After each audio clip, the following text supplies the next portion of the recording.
the Westward Neighborhood Partnership had a growing program of community gardens in the West Ward. In fact, 10 different community gardens.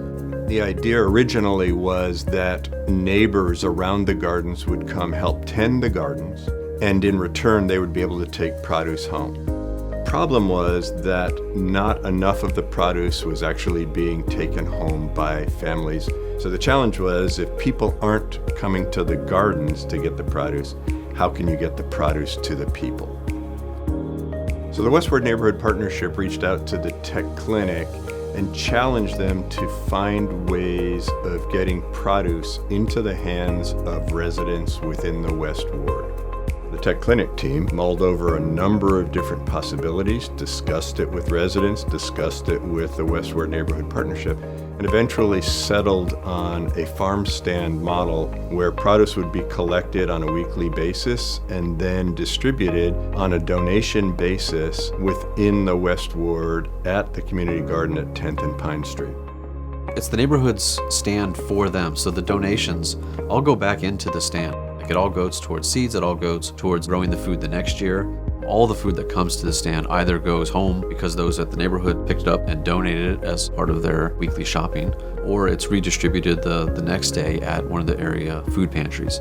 It has also evolved to go beyond simply the community gardens in the West Ward to where produce is now collected from an urban farm, which is on Southside Easton, the Lafayette College farm, La Farm, which is in Forks Township, and produce that is raised by a farm with the Crayola Company up in Forks Township.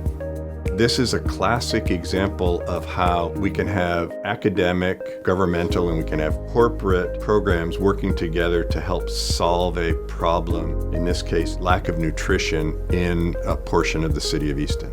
Food was the means to get a stronger community center. So the Veggie Stand, I think, has evolved in large part to become almost kind of like a weekly small block party. It's a community gathering space. It's a small park. Sometimes we have face painting with kids. There's often games. There's music. We've had DJs. We do recipe sharing. So we try to build a sense of texture around the stand where it's not just in and out, I came here to get the food. What's happened, and I think what's been one of the successful points, is finding people lingering, finding people talking with one another, where they're talking about what they got, they're sharing ideas about what they want to make with it. We've even had people who've made food and then brought it the next week for us out of the vegetables that they got the last week.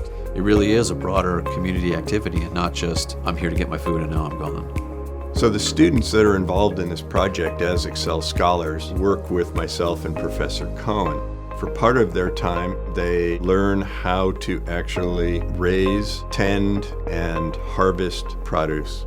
A significant part of their time is also involved with why they're doing this. What are the intellectual, academic, research reasons for running this project? They're adding something that they don't just get from the literature, so their understanding of how a food system works doesn't just come from reading and hanging out in a library. It's very practical and pragmatic on the ground.